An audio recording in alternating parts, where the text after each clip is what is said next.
Hello folks, this is David Uso Conway, otherwise known as Uso245. Just wanted to show you this game that me and my friend Hey Johnny has been delving around with called Space Engineers. And this one uh, massive thing that you see before you that I created, um, it's actually this one beginning unit here, and then I duplicated it twice over. You see the original down there towards the right. Um, I call it a Graviton Vortex or Graviton Gate. Um, Basically, what it is it's four sides with tons of gravity generators that are all uh, lined up inside facing one direction. And basically, what it does is it takes a mass of an object and it quickly projects it forward um, the way I have it set up, and I actually have it so each row, um, I have it so the blocks are slightly different, so then I can have all the graviton generators, the gravity generators, lined up like in a crisscross pattern. This one right here, my first one that I made, you can see that I actually built like a little gravity bridge that takes the ship and it pulls it into the gate and then it projects it from the gate forward a little bit quicker. This jumper pod that I created specifically just to test the gravity gates out. Um, and you'll see me here testing, showing you what it looks like going through this one beginner gate. This one gate that I've set up. Um, what you have to do is you have to have the way it's set up. Unfortunately, is it's not registering like the regular mass on the vessels, so you have to put a artificial mass cube, which I actually have on this vessel. You see that I'm actually doing a little bit of a repair here. I noticed after I got outside the vehicle that I actually damaged one of my starboard thrusters. So I was just replacing that. But right in front of the blocks here, you can see where I'm pointing the cursor.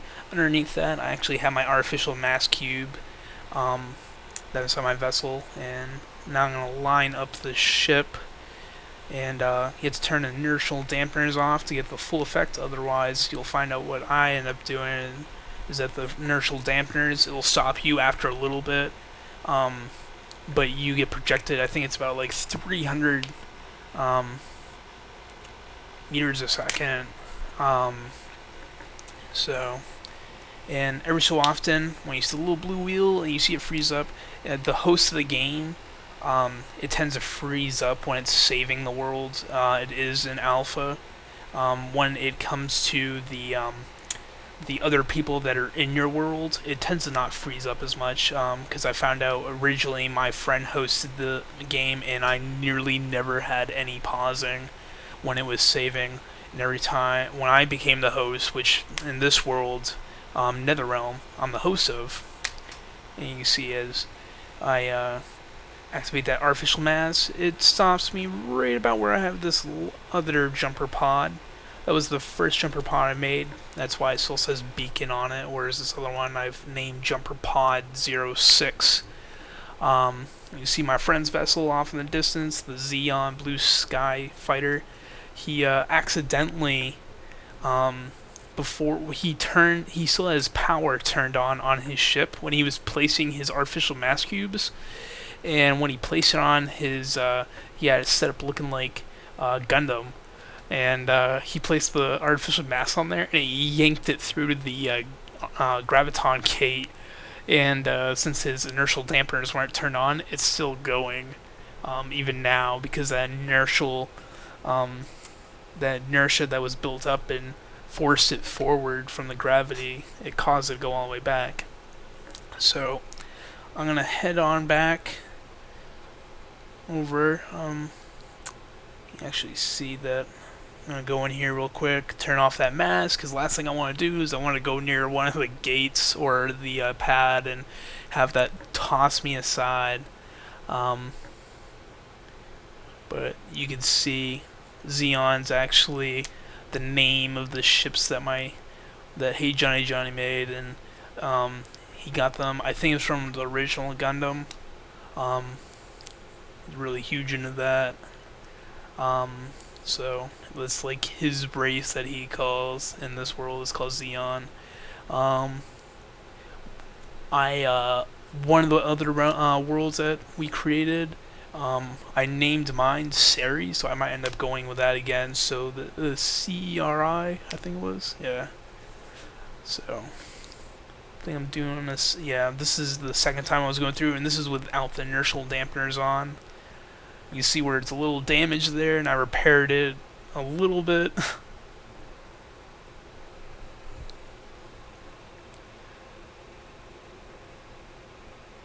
Turn on that, project me forward.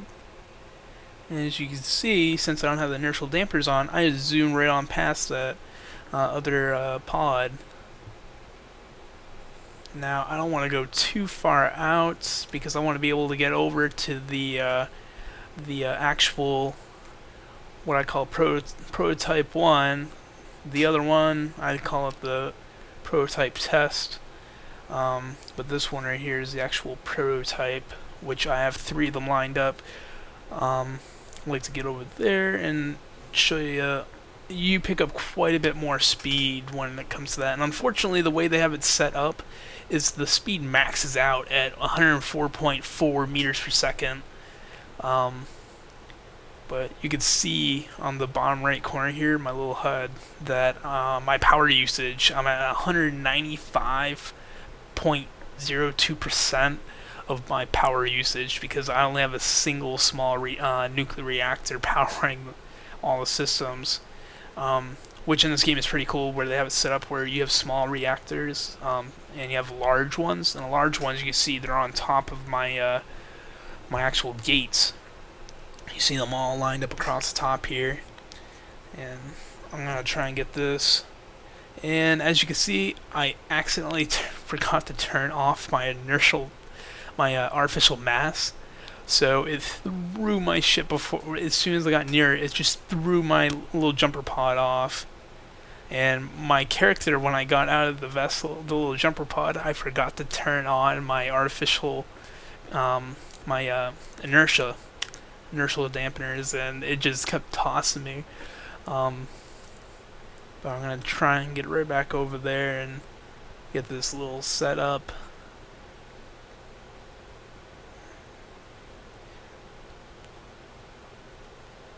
Alrighty.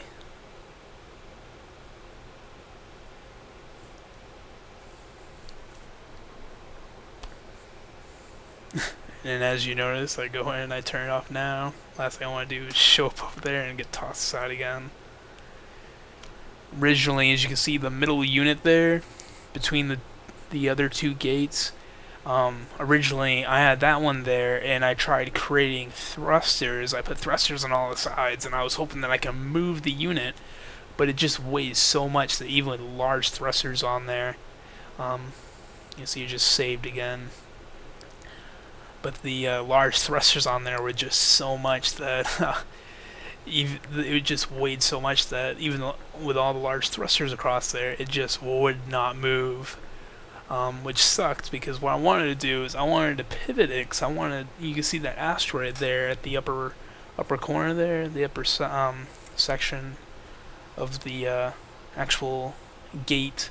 I wanted to have where it was pointing back and forth between the base and there, so that way it'd be like a means of fast travel between the two. And unfortunately, the way the copy and paste is set up is that it faces that exact same direction that it's copied in. So unfortunately, I can't do that. But at least what I do is I have it so it's like kind of underneath the asteroid. So you see all those meteors that are zooming by and stuff. They generally hit the asteroid instead of hitting my Graviton Gate. I'm gonna inch right up onto the gate here. First, I'm gonna get the ship into position before I even turn the artificial mast on.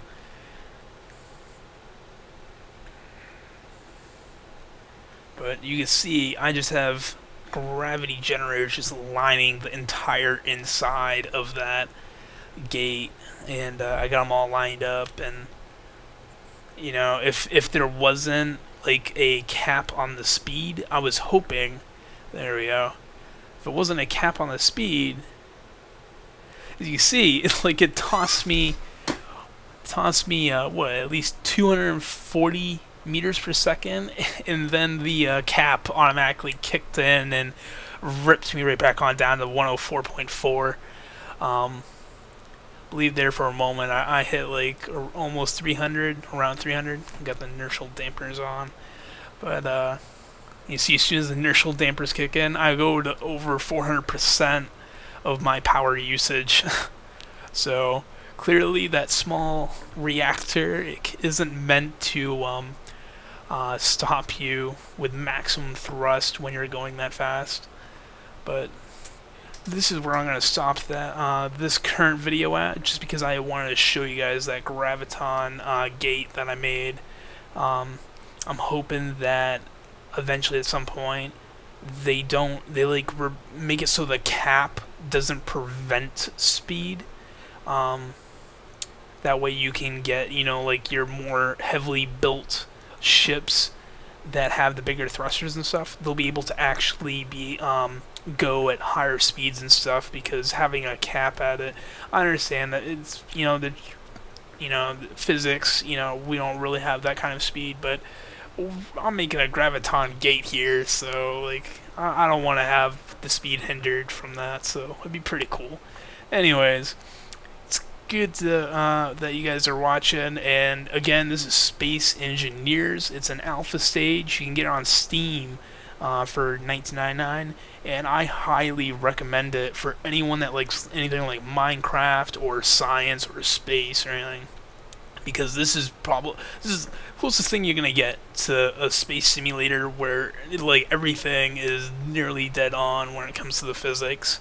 Like the asteroids have their own gravity and stuff, and like you get flying projectiles. Like one of the worlds that me and my friend created, I put the state of the world, like this one's on normal. I put the state of that world on cataclysm, which means that you're gonna see a lot more meteor storms.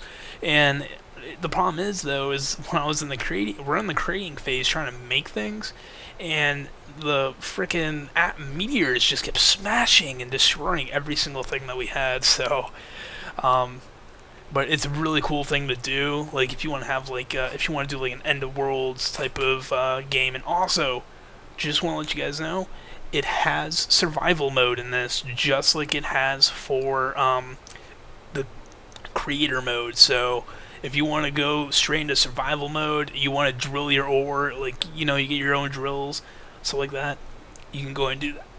And at some point, I will actually make a video where I'm going to show the drill platform that I created. Now, my first one I created, I have a few prototypes of it. The first one that actually fired up, the drill bit, the actual beam that was. Anyways, this is Uso245, and I just want to thank you guys for watching my videos, and to make sure that you check out this game, Space Engineers. It is truly an amazing thing, closest thing you'll get. So be sure to check back for more videos.